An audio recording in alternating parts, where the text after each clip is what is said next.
Hello, welcome to Scrap Time episode 922. My name is Christine, and on today's episode we have a real cool demo from the Copic booth using their alcohol ink refills to make an amazing picture. Hi, I'm Colleen. I'm the education specialist with Copic Marker, and today I'm going to show you how to paint with our alcohol inks.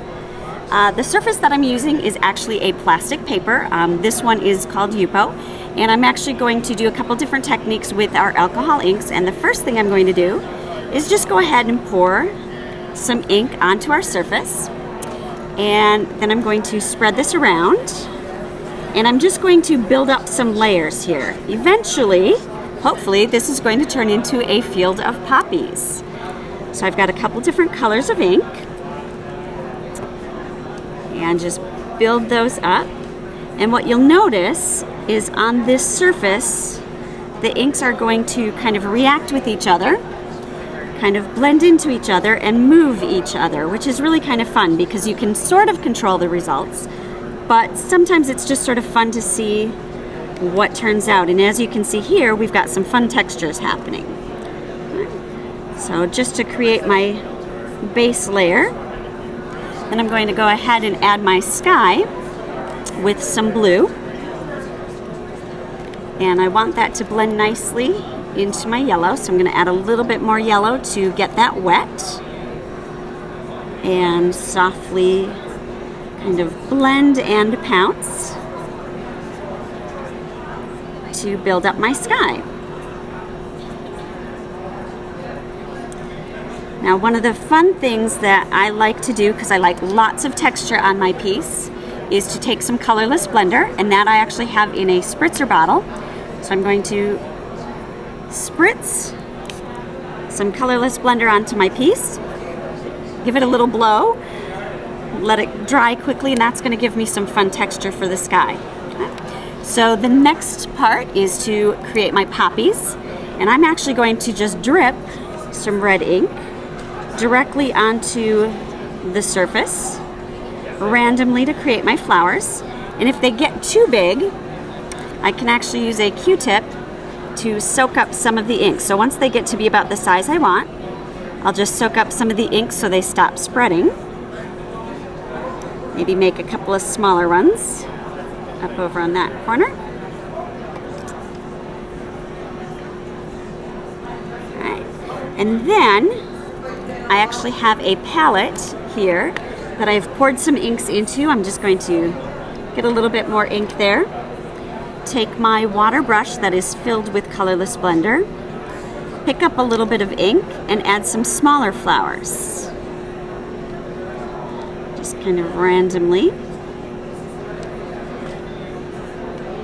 And this is a fun technique to create sort of some semi-realistic images. Make some bigger ones over here. And then I want to create a little bit of texture within those bigger flowers. So I'm going to squeeze out some of that colorless blender in my brush, get it nice and juicy, and then I'm just going to make little circles. And you can see that really sort of reactivates that ink, kind of pushes it around. And that'll give me the texture of those flowers. Then I can come in and I've got some brown ink on the bottom here.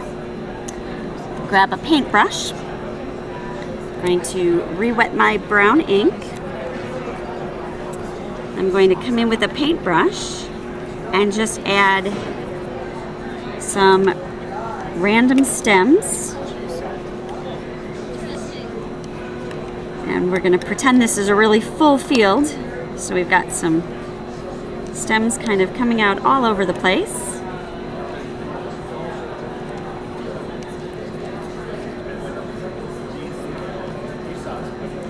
And we'll really kind of fill those in at the bottom here, give that some dimension.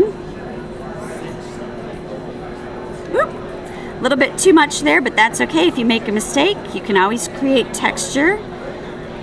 Kind of darken that area up a little bit, pull some of that color up. And then if I want to add clouds, this is the tricky part.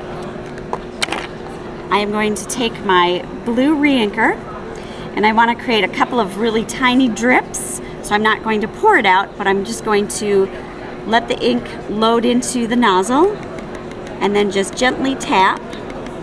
And I should get, don't want to squeeze too hard, I should get small random drops. There we go. And those are going to be my clouds. And when I'm finished, I have an abstract, semi-realistic painting. Well, that's it for today's episode. Be sure to check out our website at www.scraptime.ca. And on our next episode, Diane Reevely will be making us a tag. So please join us. Thanks for watching Scrap Time.